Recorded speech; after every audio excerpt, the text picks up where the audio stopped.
मणिपुर भारत का वो राज्य है जिसकी चर्चा हम अक्सर नहीं करते। दिल्ली से इसकी भौगोलिक दूरी और छोटे से इस राज्य को अक्सर हम खबरों से दूर ही पाते हैं। यह राज्य बीते कुछ घंटों से सुर्खियों में है। आर्मी के जवानों का सड़कों पर मार्च चल रहा है। जरूरत पड़ने पर सरकार ने शूट एट साइट का ऑर्डर जारी कर दिए हैं। आखिर ऐसा क्या हुआ कि मणिपुर में ऐसे हालात बन गए? नमस्कार, मैं वेद प्रकाश आपको बताएंगे मणिपुर के जलने के पीछे की कहानी। मणिपुर में हिंसा के बीच करीब 8,000 लोगों को सुरक्षित स्थानों पर पहुंचाया गया है।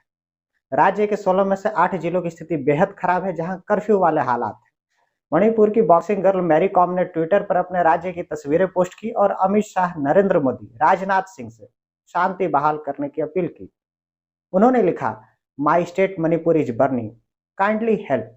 राज्य के अंदर तत्काल प्रभाव से ही इंटरनेट सेवा बंद कर दी गई है। दरअसल ताजा मामला हाईकोर्ट के उस आदेश से जुड़ा है जिसमें मणिपुर हाईकोर्ट के acting chief justice MV Muralidharan ने एक आदेश जारी किया। इस आदेश में हाईकोर्ट ने राज्य सरकार से मैतेई को अनुसूचित जनजाति का दर्जा दिए जाने की मांग पर विचार करने को कहा। अदालत में याचिकाकर्ता ने कहा कि 1949 में मणिपुर की रियासत के भारत संघ में विलय से पहले मैतेई समुदाय को एक जनजाति के रूप में मान्यता प्राप्त थी। इसके बाद मैतेई समुदाय को एसटी कैटेगरी में शामिल करने की मांग तेज हो गई। इसी के विरोध में all tribal students union of Manipur ने आदिवासी एकता मार्च निकाला था। इसी एकता मार्च के दौरान हिंसा भड़क गई।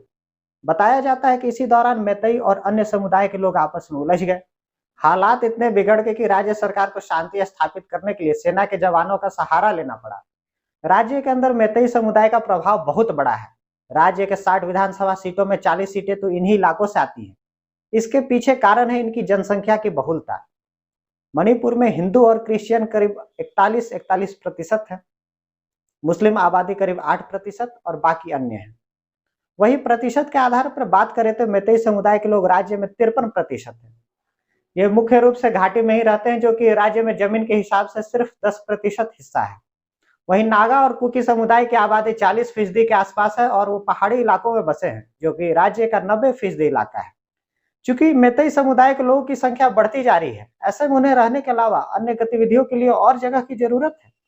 लेकिन उनके साथ एक समस्या ये है कि उनके क्षेत्रों में दूसरे जनजाति के लोग आकर जमीन खरीद सकते हैं, पर ये लोग दूसरी जनजातियों की जमीन नहीं खरीद सकते, क्योंकि मैतेई समुदाय को अनुसूचित जनजाति का दर्जा नहीं मिला है। इसके अलावा इनका कहना है कि अगर इन्हें एसटी का दर्जा दे दिया जाए तो ये अपनी जमीन के साथ साथ अपनी संस्कृति को भी संरक्षित कर सकते हैं। इनका आरोप है कि बांग्लादेश और म्यांमार के लोग घुसपैठ कर इनके क्षेत्रों में अवैध रूप से रह रहे हैं और इस वजह से उनके क्षेत्र की डेमोग्राफी बदल रही है और उनके रहने की जगह भी तो कम होती जा रही है। ये लोग उनकी संस्कृति का आदर सम्मान भी नहीं करते। इस समुदाय का मानना है कि एसटी का दर्जा मिलने से उन्हें केंद्र और राज्य सरकार के नौकरियों, योजनाओं और शिक्षा में लाभ मिलेगा।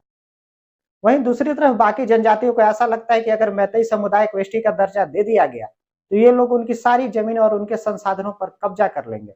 राज्य में यह मसला कैसे शांत होगा और राज्य और केंद्र सरकार इस संबंध में क्या रुख अपनाती है, ये देखने लायक होगा। आज के लिए इतना ही। इसी तरह की और भी जानकारियों के लिए जुड़े रहे हमारे साथ। धन्यवाद। खबरों से अपडेट रहने के लिए कवर अप को करें लाइक, शेयर और सब्सक्राइब।